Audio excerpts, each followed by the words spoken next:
चलिए हम लोग क्या करने जा रहे हैं, हम लोगों ने पीएल एप्रोप्रिएशन अकाउंट और पार्टनर्स कैपिटल अकाउंट के फॉर्मेट को समझ लिया कि ये कैसे बनता है। ठीक है, अब हम लोग इसके अंदर में जो कुछ आइटम्स आते हैं, जिस आइटम को भी हम लोग पीएल एप्रोप्रिएशन अकाउंट या पार्टनर्स कैपिटल अकाउंट में दिखाते हैं, उनको अब हम लोग डिटेल्ड में पढ़ेंगे और उनके कैलकुलेशंस को कैसे कैलकुलेशन कहते हैं, क्या उनका ट्रीटमेंट है, इन सारी चीज़ों को समझेंगे। ठीक है, चलिए तो सबसे पहले तो हम लोग लेंगे इंटरेस्ट ऑन ड्राइंग्स। एक बात बताओ कि क्या interest on drawings PL appropriation account के अंदर में दिखाया जा रहा था? किधर साइड? Credit side. ठीक है, पीएल सबसे पहले तो पीएल एप्रोप्रिएशन अकाउंट के प्रॉफिट एंड लॉस अकाउंट में दिखाते हैं। ये प्रॉफिट एंड लॉस अकाउंट क्या है, कहां से आता है, इसको तो मैंने पहले ही क्लास में बता दिया है। ठीक है, कि जो भी आप लोग प्रॉफिट एंड लॉस अकाउंट बनाते हैं उससे जो नेट प्रॉफिट आता है वही सबसे पहले पीएल एप्रोप्रिएशन अकाउंट में ट्रांसफर किया जाता है। ये हम लोग पहले से समझ चुके हैं। अभी हम लोग क्या करने जा रहे हैं, उसके बाद जो दूसरा आइटम है वो है हमारा इंटरेस्ट ऑन ड्राइंग्स। क्या है? Interest on drawings. तो इंटरेस्ट ऑन ड्राइंग्स को समझने से पहले हम लोग जानेंगे कि ड्राइंग्स का मतलब क्या होता है। क्या समझेंगे? ड्राइंग्स का मतलब क्या होता है।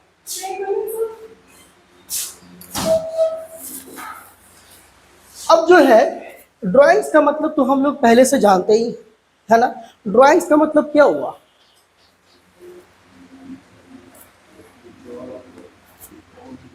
It refers to withdrawal of cash or kind। मतलब कि किसी भी चीज को अगर हम लोग विड्रॉ करते हैं, लेते हैं अपने बिजनेस से, तो उसको हम क्या कहेंगे? ड्राइंग्स। यहाँ पे क्या बात की जा रही है? कैश और दूसरा काइंड। इसका मतलब क्या हुआ कि कैश ही निकालना सिर्फ ड्राइंग्स नहीं होता है। अगर आप किसी गुड्स को, किसी स्टॉक को, किसी वस्तु को भी अपने बिजनेस से विड्रॉ करते हैं, लेके चले जाते हैं घर, तो वो भी आपका ड्राइंग्स हुआ। जैसे मान लीजिए कि आपके बिजनेस में, आपका स्टेशनरी का बिजनेस है और आपने अपने बिजनेस से ये इंक का डब्बा अपने पर्सनल यूज के लिए ले लिया, अब ये ड्राइंग्स है, ये ड्राइंग्स कहलाएगा। तो उसी तरीके से ड्राइंग्स का मतलब क्या हुआ कि किसी भी कैश या किसी वस्तु को बिजनेस से लेना, निकालना, उसको हम ड्राइंग्स कहते हैं। ये जो ड्राइंग्स है ये दो टाइप्स के होंगे। There are two types of drawings.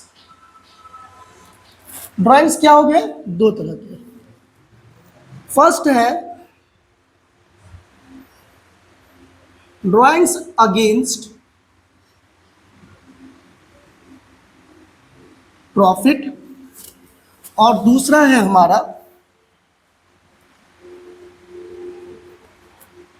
Drawings against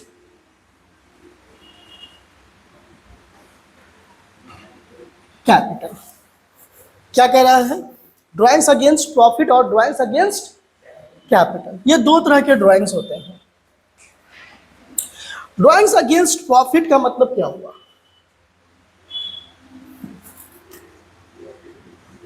When any amount is withdrawn from the profit earned by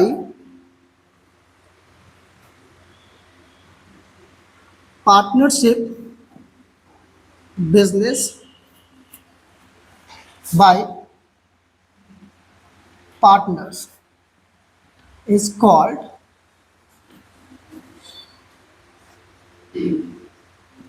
drawings against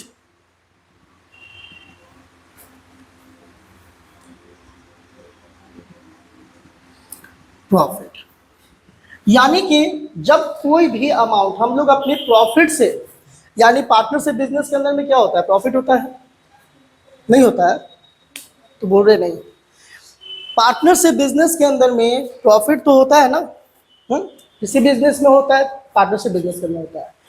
उस प्रॉफिट को पार्टनर्स क्या करते हैं, आपस में डिस्ट्रीब्यूट करते हैं। जब पार्टनर्स डिस्ट्रीब्यूट करते हैं तो हम लोग पार्टनर्स के बीच जब डिस्ट्रीब्यूशन होता है तो प्रॉफिट का कुछ एडजस्टमेंट होता है। जैसे मान लीजिए कि आपने टाइम टू टाइम अपने पर्सनल यूज के लिए बिजनेस से पैसे विड्रॉ कर रहे थे। जब आप पैसे विड्रॉ कर रहे थे तो वो क्या हो रहा था, आपके प्रॉफिट को कम कर रहा था ना। तो यानी कि जो विड्रॉवल आपके प्रॉफिट से होता है, वो ड्राइंग्स जो आपने अपने प्रॉफिट से किया, उसको हम क्या कहेंगे, उसे हम कहेंगे ड्राइंग्स अगेंस्ट प्रॉफिट। ठीक है, यानी कि प्रॉफिट से जिसका इफेक्ट पड़ेगा, जिस ड्राइंग का इफेक्ट प्रॉफिट पे पड़ेगा, उसको हम ड्राइंग्स अगेंस्ट प्रॉफिट कहते हैं। नेक्स्ट है ड्राइंग्स अगेंस्ट कैपिटल। इसमें क्या आ जा रहा है, when any amount is withdrawn by proprietor from their capital is called drawings against capital। अब क्या हुआ कि जब आप अगर कोई भी अमाउंट अपने कैपिटल के अमाउंट से विड्रॉ करते हैं, क्या करते हैं, जब कोई अमाउंट आप अपने कैपिटल के अमाउंट से विड्रॉ कर लेते हैं, तो जब कैपिटल के अमाउंट से जब विड्रॉ करते हैं तो वो अमाउंट क्या कहलाएगा, वो तो ड्राइंग्स हुआ, लेकिन वो कौन सा ड्राइंग्स हुआ, वो ड्राइंग्स अगेंस्ट कैपिटल हो गया। कैसे भाई, मान लो कि दो पार्टनर है एक्स और वाई। एक्स ने बिजनेस में लगाया 1,50,000 और वाई ने बिजनेस में लगाया 1,20,000। अब एक्स को लग रहा है कि नहीं, हमने ज्यादा लगा दिया 20,000, तो जब हमने ज्यादा लगा दिया तो एक्स क्या करेगा, एक्स ने 30,000 अपने कैपिटल को कम कर लिया। कम करने के लिए बिजनेस से वापस ले लिया। क्या किया, बिजनेस से वापस ले लिया। तो यानी कि बिजनेस से वापस कैसे लेगा, बिजनेस से निकाल लेगा। तो जब बिजनेस से निकाल लेगा, तो चले जाओ, तो बिजनेस से निकाल लेगा, इसका मतलब क्या हुआ कि उसने कैपिटल के अमाउंट को विड्रॉ किया है। उसका इफेक्ट प्रॉफिट पे नहीं पड़ेगा, उसका इफेक्ट कहां पड़ेगा, उसका इफेक्ट पड़ेगा उसके कैपिटल पे। इसे हम क्या कहेंगे, ड्राइंग्स अगेंस्ट कैपिटल। क्लियर है, ये क्या हो गया, ड्राइंग्स अगेंस्ट कैपिटल। अब यहां पे दो तरह के ड्राइंग्स है। अब आप लोग से एक क्वेश्चन है कि ड्राइंग्स अगेंस्ट प्रॉफिट का मतलब आपने समझा, यानी प्रॉफिट के अमाउंट से जब हम लोग कोई अमाउंट विड्रॉ करते हैं, और ड्राइंग्स अगेंस्ट कैपिटल जब कैपिटल के अमाउंट से जब विड्रॉ करते हैं तो उसे ड्राइंग्स अगेंस्ट कैपिटल कहेंगे। आपने पीएल एप्रोप्रिएशन अकाउंट के फॉर्मेट को समझा है, पार्टनर्स कैपिटल अकाउंट के फॉर्मेट को समझा है, सॉल्व किया है।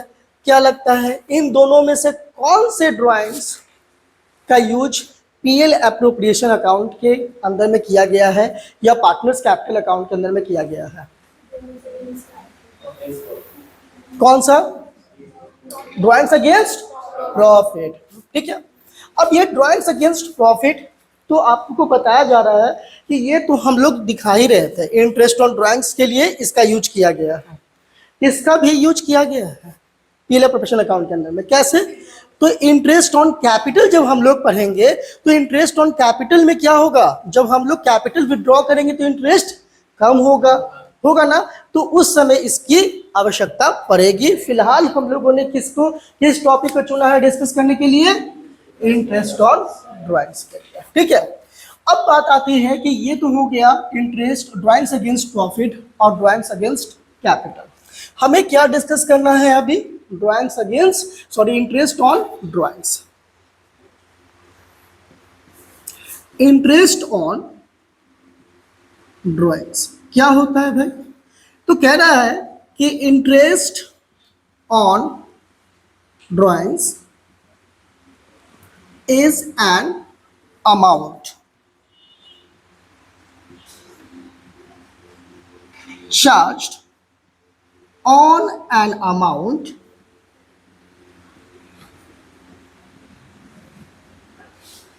withdrawn by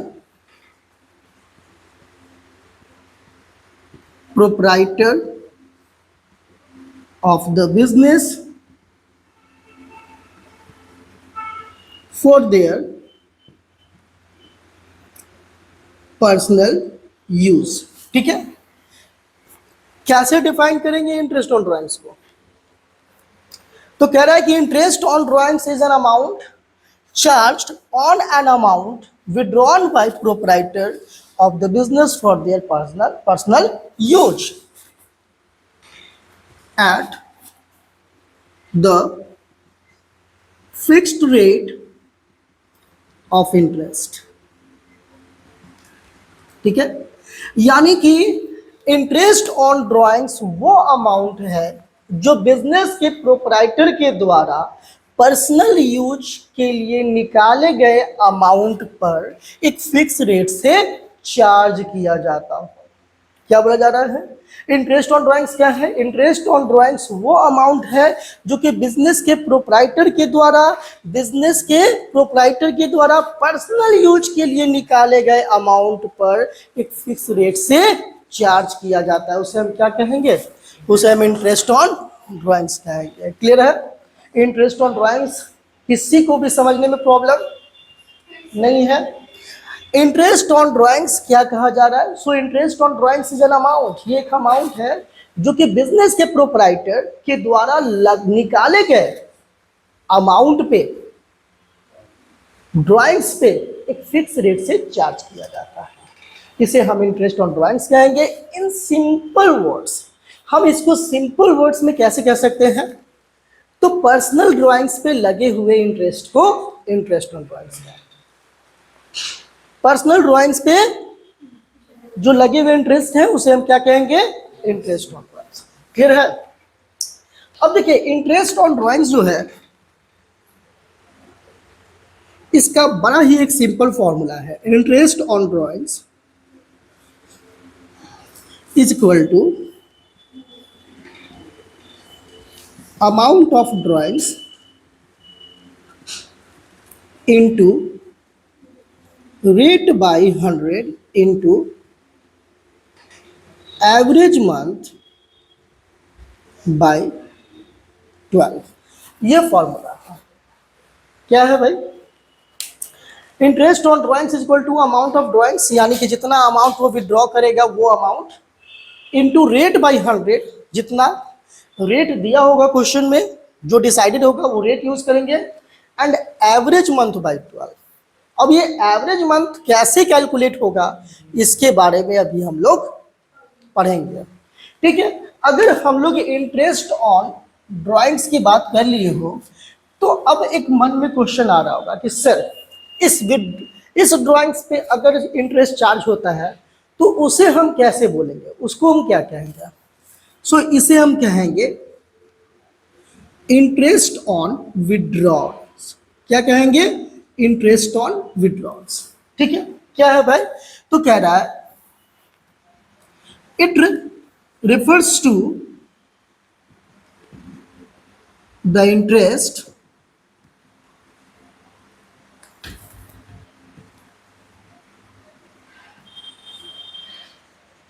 charged on an amount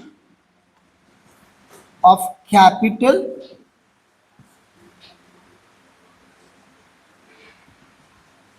withdrawn by proprietor,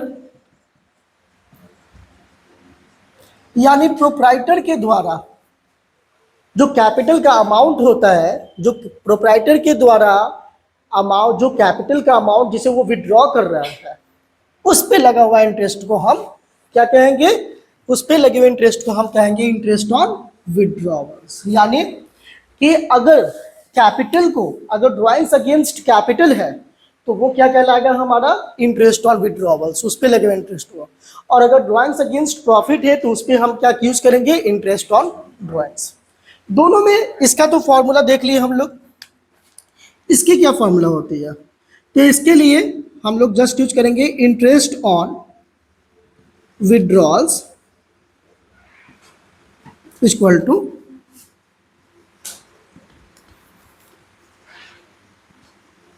capital withdrawn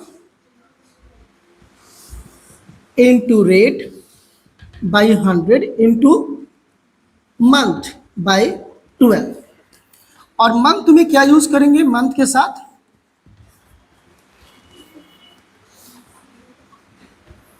कब से कब तक मंथ, तो from the date of withdrawals to the end of accounting year. मतलब जिस डेट को विड्रॉ किया उस डेट से लेके जिस डेट को हमारा बुक्स ऑफ अकाउंट्स क्लोज हो रहा है उस तक का डेट, उस समय तक का डेट को यहां पर यूज करेंगे। इसके बारे में हम लोग आगे जाके चर्चा करेंगे और डिटेल में जब हम लोग इंटरेस्ट ऑन कैपिटल पढ़ेंगे, ठीक है, क्योंकि ये उसी से रिलेटेड है। हम लोग का आज का कौन सा टॉपिक है, हमारा टॉपिक है इंटरेस्ट ऑन ड्राइंग्स, क्योंकि हमने पीएल एप्रोप्रिएशन अकाउंट का कौन सा आइटम लिया है, इंटरेस्ट ऑन ड्राइंग्स लिया है। चलिए तो इसको नोट किया जाए इन दोनों को, फिर उसके बाद हम लोग आगे बढ़ते हैं। चलो हम लोग को करना क्या है, इंटरेस्ट ऑन ड्राइंग्स।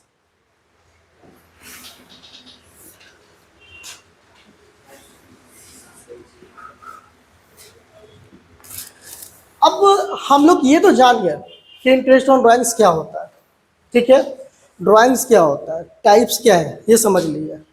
फॉर्मूला भी हम लोगों ने देखा, तो फॉर्मूला को एक बार रिपीट करते हैं। क्या है, amount of drawings into rate by 100 into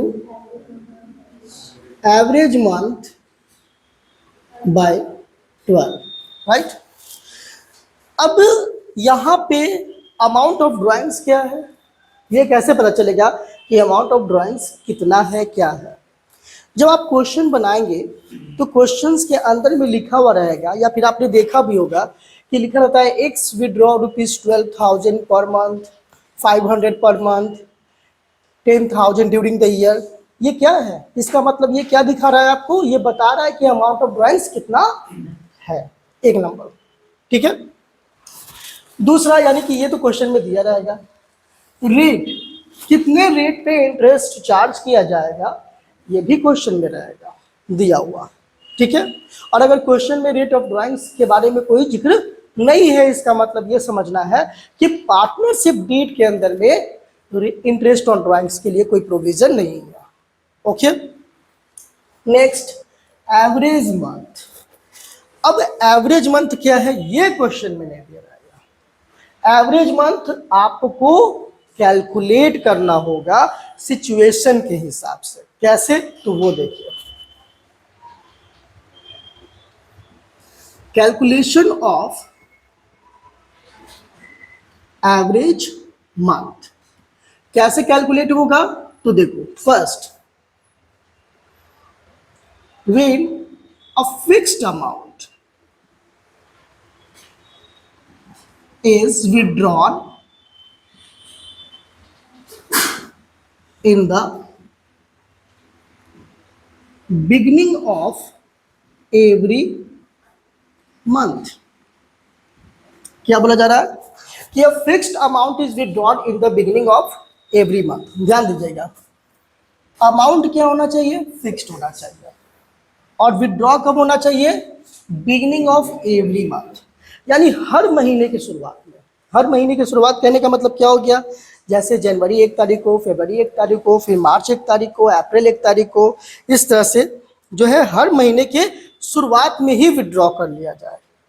तो जब अगर ऐसा हो सिचुएशन और क्वेश्चन में ऐसा लिखा हुआ रहे कि x withdraw ₹1,000 beginning of every month, यानी यहां पर क्या हो गया, 1000 एक फिक्स्ड अमाउंट हो गया, और बिगिनिंग ऑफ एवरी मंथ हर महीने की शुरुआत में ही निकाल रहा है। अगर सिचुएशन ये रहा तो एवरेज मंथ कैसे कैलकुलेट होगा, average month is equal to total month plus interval month by 2। क्या हो जाएगा, total month plus time interval या इंटरवल मंथ बाय 2। अब यहाँ पे टोटल मंथ कहने का मतलब क्या हुआ कि हमारा जो अकाउंटिंग ईयर होता है वो कितने महीने का होता है, 12 महीने का। इसका मतलब कि टोटल मंथ 12 है। और इंटरवल मंथ का मतलब क्या हो जाएगा, हम लोग अगर beginning of every month withdraw कर रहे हैं तो जनवरी 1 तारीख को विड्रॉ करेंगे, फिर कब करेंगे, फरवरी, फिर मार्च, फिर अप्रैल। बीच में कितने दिन का गैप है, 1 महीने का गैप है। कितने दिन पर इंटरवल पे निकाल रहे हैं हम लोग, एक एक मंथ के इंटरवल पे निकाल रहे हैं ना, यानी 30 डेज, एवरेज 30 डेज के इंटरवल पे निकाल रहे हैं। 30 days is equal to 1 month. यानी जो हमारा टाइम इंटरवल है, यानी इंटरवल मंथ है, वो कितना है, 1। 12 प्लस 1/2 यानी कि 13/2 यानी 6.5। बहुत बार क्वेश्चन में क्या रहेगा, सिचुएशन दिया रहेगा और ये दिया रहेगा, तो स्टूडेंट्स रटने लग जाता है। तो अच्छा बिगिनिंग में 6.5, एंडिंग में इतना, ऐसा नहीं करना है। कैसे आ रहा है ये समझना है। इसमें कोई प्रॉब्लम, इसमें कोई दिक्कत है, क्लियर है। हाँ, इंटरवल का मतलब हुआ बाबू कि जैसे जनवरी आप विड्रॉ कर रहे हैं, फिर फरवरी में कर रहे हैं, फिर मार्च में कर रहे हैं, तो बीच में गैप है ना, तो वो कितने दिन का गैप है, कितने महीने का गैप है ना, तो उसी को कहा जाता है इंटरवल मंथ। ओके, चलिए दूसरा situation, when any fixed amount is withdrawn at the end of every month। अगर क्वेश्चन में ऐसा लिखा रहे कि कोई फिक्स अमाउंट जो है हर महीने के एंड में विड्रॉ किया जा रहा है, शुरुआत में नहीं बल्कि कब विड्रॉ किया जा रहा है, एंड में, उस कंडीशन में एवरेज मंथ का फॉर्मूला क्या हो जाएगा,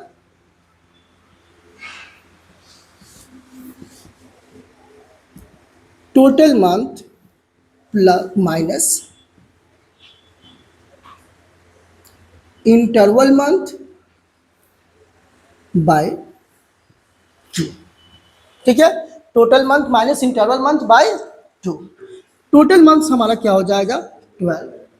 इंटरवल मंथ कितना हो जाएगा, 1/2 यानी कि 11/2 यानी कि 5.5। ये हो गया, क्लियर है। हाँ, 1 इंटरवल मंथ है।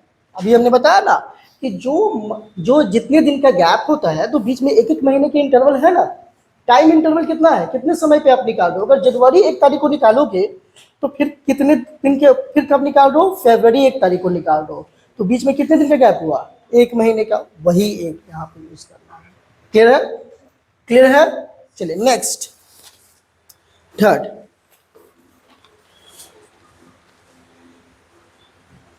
when any fixed amount is withdrawn middle of every month। कब निकाला जा रहा है, मिडिल ऑफ एवरी मंथ, हर महीने के बीच में निकाला जा रहा है, ना बिगिनिंग ना एंडिंग, मिडिल लिखा रहेगा। उस कंडीशन में एवरेज मंथ हम लोग कैसे कैलकुलेट करेंगे, total months by 2। Total months कितना हो गया, 12/2 यानी कि 6 मंथ्स। यहाँ क्या हो गया, 5.5 मंथ्स। यहाँ क्या हो गया, 5 मंथ्स। क्लियर है, ये हमारा हो गया। अभी और सिचुएशन बाकी है, अभी खत्म नहीं हुआ है। अब हम इस पर एक क्वेश्चन ले लेते हैं, कैलकुलेट एग्जाम्पल है, ठीक है। Interest on drawings at the rate of 6% per annum, ठीक है। If case A, ₹1200 is withdrawn in the beginning of every month by etch partner. ठीक है, क्या बोला जा रहा है कि calculate interest on drawings at the rate of 6% per annum. आपको 6% के रेट से इंटरेस्ट ऑन ड्राइंग्स कैलकुलेट करना है। अगर क्या है, आप 1200 is withdrawn beginning of every month, 1200 रुपये हर महीने निकालते हैं। ठीक है, आपको क्वेश्चन देख के लग रहा होगा ये तो बहुत आसान है, एक लाइन में आप लिख लोगे, और आसान है भी, बहुत ज़्यादा ही आसान है, इजी है। लेकिन ध्यान रखिएगा इस बात का, अगर क्वेश्चन सिर्फ इंटरेस्ट ऑन ड्राइंग से ही आया तो अच्छे से प्रॉपर, अगर एग्जाम में आता तो ऐसे ही मत कैलकुलेट करके लिख देना, अच्छे से प्रॉपर वे में उसको सारा कुछ दिखा के अगर आप उसको कैलकुलेट करोगे तो आपको मार्क्स भी ठीक ठाक से सही तरीके से, नहीं तो फिर अगर आप जैसे तैसे दिखा दोगे तो हो सकता है मार्क्स कट जाए, क्योंकि उसको पता नहीं चलेगा ना कि आपने आंसर कहाँ से लाया। बहुत बार स्टूडेंट्स क्या करता है, रफ दिखाना होता है ना, वैसे ही दिखा देता है, तो वैसे नहीं दिखाना। क्या करेंगे, इधर फॉर्मूला लिखो सबसे पहले, इंटरेस्ट ऑन ड्राइंग्स कैलकुलेट करना है ना। फॉर्मूला क्या है बाबू, अमाउंट ऑफ ड्राइंग्स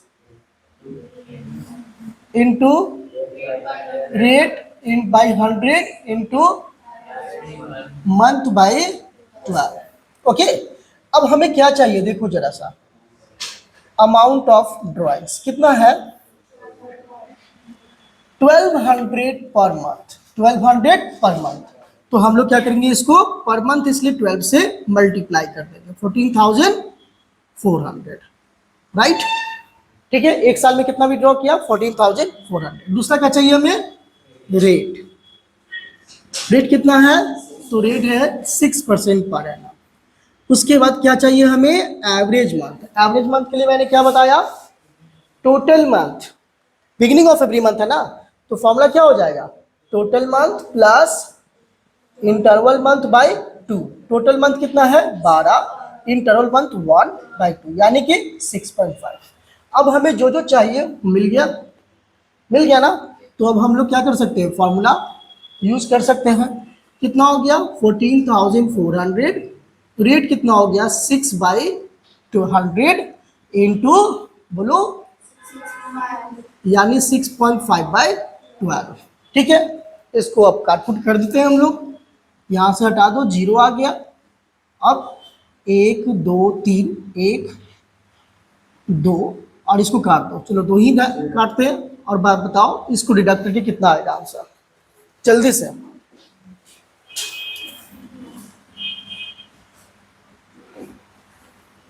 और इजी हो गया।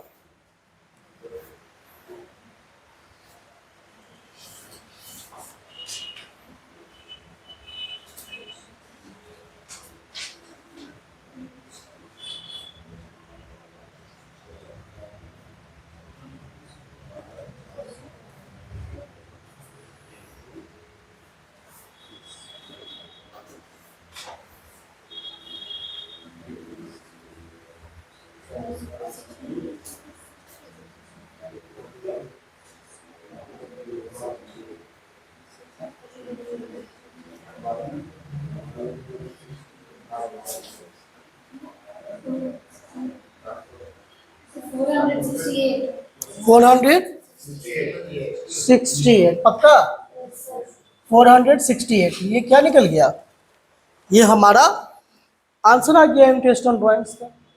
क्लियर है, चलो एक और केस लेते हैं, केस बी। इफ ₹1200 is withdrawn at the end of every month, तो यहां पर हम लोग क्या करेंगे, फिर से वही कि हमारा अमाउंट ऑफ ड्राइंग्स कितना है, अमाउंट ऑफ ड्राइंग्स कितना है हमारा 1200, और एक साल में 14,400। रेट क्या होगा, सेम होगा, यानी 6% पर एनम। और उसके बाद हमारा एवरेज मंथ कितना हो जाएगा तो ये क्या है, ये एंडिंग है ना, तो एंडिंग है तो क्या हो जाएगा 12 माइनस 1/2 यानी कि 5.5 मंथ्स। अब हम लोग यूज करेंगे फॉर्मूला, जल्दी से आंसर बताओ।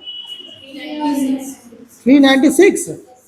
इंटरेस्ट ऑन ड्राइंग्स का फॉर्मूला क्या था, मैं रिपीट करूंगा, बार बार लिखना तुम लोग। इंटरेस्ट ऑन का फॉर्मूला कितना, अमाउंट ऑफ ड्राइंग्स 14,400, उसके बाद रेट चाहिए 6/100, इसके बाद 5.5/12, कितना आया 396 आंसर। ठीक है, इसी तरीके से आपको क्या करना है, मिडिल में भी जस्ट सारा कुछ वही रहेगा। यहाँ पे सब आपको ध्यान सिर्फ किस चीज पर देना है, एवरेज मंथ पे। अभी हमने क्या किया, 3 सिचुएशन ही बताया है, पहले नोट डाउन कर लो, अभी और सिचुएशन हम लोग को पढ़ना बाकी है।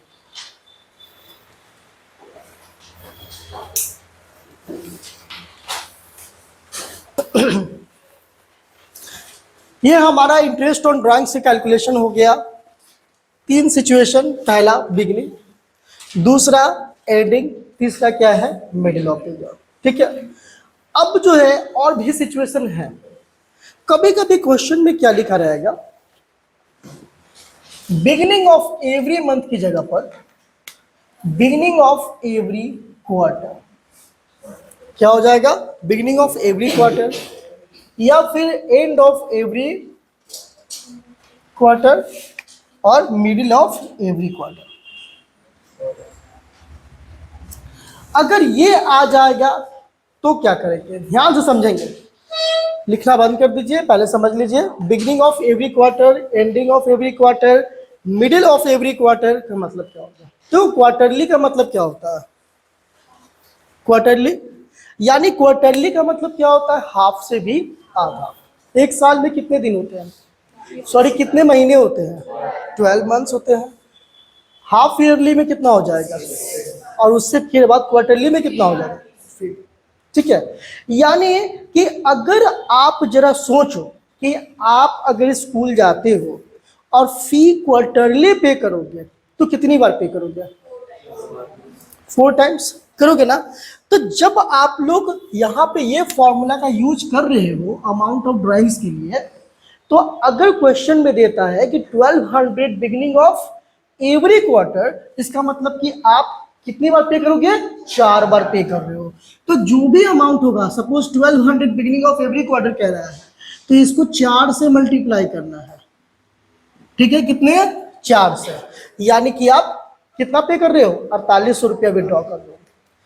तो रेट में कोई चेंजेस नहीं होगा, लेकिन एवरेज मंथ में बदल जाएगा। कैसे भाई, तो अगर आप स्कूल में क्वार्टरली फी पे कर रहे हो 4 बार, तो जरा सोचो कि कितने मंथ के गैप पे करोगे, हर 3-3 महीने पे करोगे। तो जो टाइम इंटरवल हम 1 ले रहे थे, अब टाइम इंटरवल कितना लेंगे, 3 लेंगे, यानी कि कितना हो जाएगा 15 और यहाँ 7.5। ठीक है, उसी तरह से यहाँ भी 15 और यहाँ 9/2 यानी कि 4.5। और ये जो है हमारा, इसमें ना ही बिगिनिंग में क्या मिडिल ऑफ में क्वार्टरली तो है नहीं, बिगिनिंग में है नहीं, तो ना ही इसमें कुछ ऐड करना है प्लस और ना ही माइनस करना है। तो इसका मतलब क्या होगा, इसमें क्या होना चाहिए, ठीक है, यानी कि इसमें कितना हो जाएगा, अगर क्वार्टरली भी ड्रॉ करते हैं तो 6 मंथ हो जाएगा। ठीक है, सिर्फ चेंज कितना हो जाएगा, तो यहाँ पे अमाउंट यहाँ पर चेंज किया जाएगा, बाकी आपका यहाँ पे एवरेज मंथ निकालने के लिए टोटल मंथ भाई 2 ही यूज करेंगे अगर मिडिल रहा तो। ठीक है, ये हो जाता है हमारा एक सिचुएशन। अब इसके अलावा एक और सिचुएशन है, ये कितना हो गया हमारा, 3 हो गया था ना, ये 4, 5 और ये 6, अब ये 7 number. when date of drawings is not given, नहीं दिया हुआ है, डेट ऑफ ड्राइंग्स क्या है, दिया हुआ है ही नहीं। कि बिगिनिंग है कि मिडिल है, क्लियर नहीं है, कुछ भी क्लियर नहीं है। या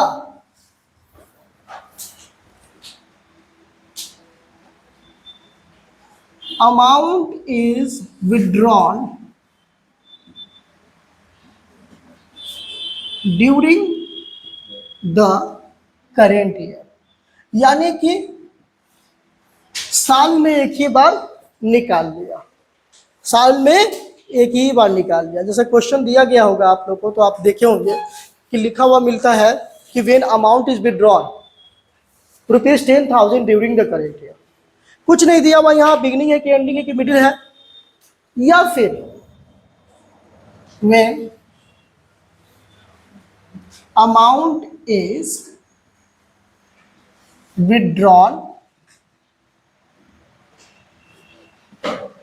पर मंथ ऑनली, यानी सिर्फ पर मंथ लिखा हुआ है, ₹500 पर मंथ, ना बिगिनिंग ना एंडिंग ना मिडिल, ऐसा कुछ नहीं लिखा हुआ है। इन सारे कंडीशन में जो एवरेज मंथ का कैलकुलेशन होगा वो कैसे होगा? टोटल मंथ्स बाय 2, ठीक है, टोटल मंथ्स बाय 2, इस तरीके से होगा। ये हो गया हमारा 7 सिचुएशन। और एक सिचुएशन और आया, जब अलग अलग डेट को भी ड्रॉ किया गया, अमाउंट भी अलग अलग है और डेट भी अलग ही अलग है।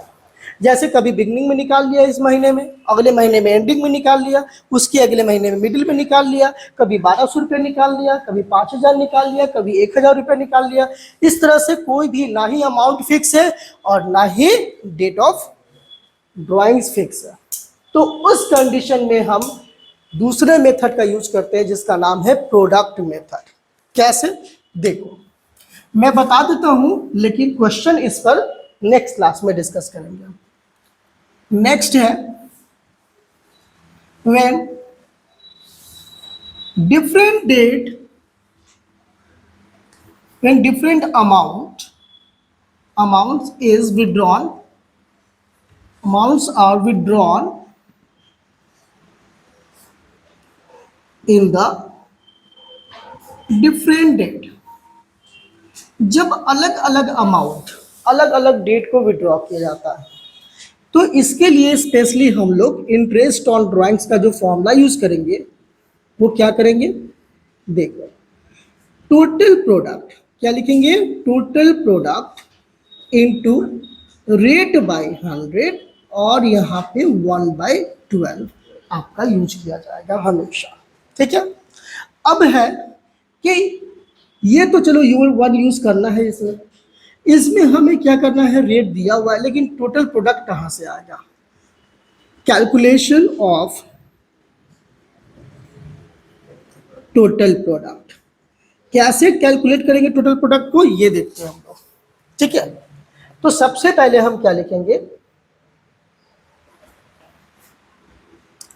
डेट ऑफ ड्राइंग्स, या फिर हम लोग मंथ ऑफ ड्राइंग्स लिख सकते हैं, मंथ्स ऑफ ड्राइंग्स।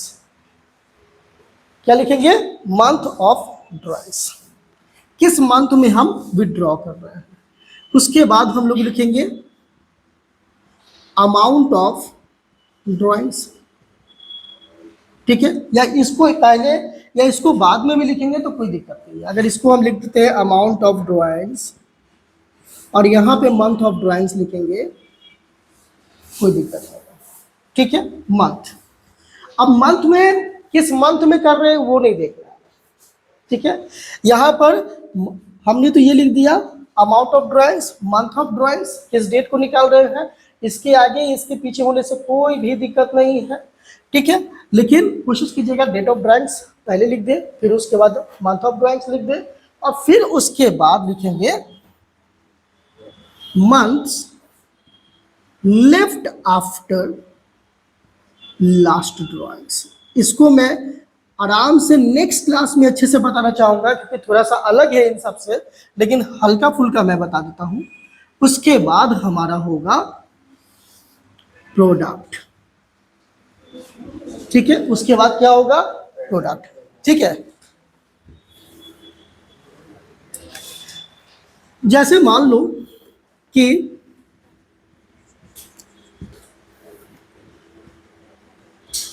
एक एग्जाम्पल, ठीक है, मान लो क्या कि 1 अप्रैल से 31 मार्च हमारा अकाउंटिंग ईयर है, ठीक है, कब से? जनवरी से दिसंबर, मान लो जनवरी से दिसंबर हमारा अकाउंटिंग ईयर है। हमने जनवरी 31 को विड्रॉ किया। कब किया? जनवरी 31 को। कितना? 1000। तो बताओ month left after last drawings, इसके विड्रॉ करने के बाद कितना मंथ बच गया? 11।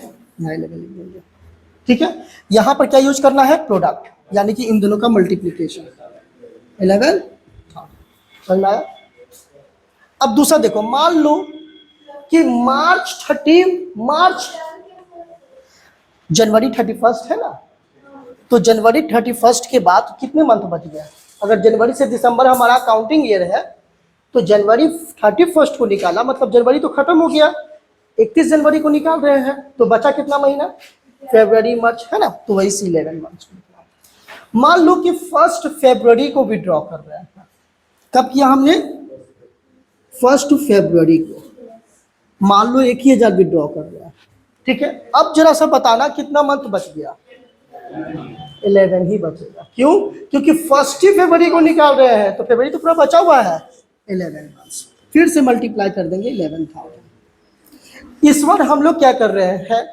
हम लोग विड्रॉ कर रहे हैं अगस्त 31 को। कब कर रहे हैं? अगस्त 31 को, ठीक है। और हमने विड्रॉ किया 500। अब बताओ कितना मंथ बच गया? 4, ठीक है। अगस्त को छोड़ देना है, नवंबर दिसंबर जनवरी फरवरी, 4 बच जाएगा। अगस्त है ना, सितंबर अक्टूबर नवंबर दिसंबर, कितना मंथ बच गया? 4। कितना हो जाएगा? 2000। हम नवंबर से गिनना शुरू कर दिए ना ये। चलो, अब ये क्या है? ये क्या है? प्रोडक्ट। हमें क्या चाहिए? टोटल कर दो, कितना हो गया? 24,000 हो गया टोटल प्रोडक्ट, निकल गया। पुट करो, इंटरेस्ट निकालो। बिड में होगा तो 2.5, 5.5 इस तरह करके निकालेंगे, ठीक है। क्लियर है? ये हो गया हमारा एक सैंपल हम दिए हैं अभी, इस पे क्वेश्चन करवाएंगे। आप ऐसे भी समझ सकते हो, A B C इसको रख लीजिए, और D को क्या करोगे? B into C, ठीक है। इस तरह से आप याद रख सकते हो। ये है हमारा सारा सिचुएशन जिसमें हम एवरेज मंथ का कैलकुलेशन करते हैं। नेक्स्ट क्लास में इससे रिलेटेड कुछ और क्वेश्चंस डिस्कस करेंगे। तो आज की सभा समाप्त।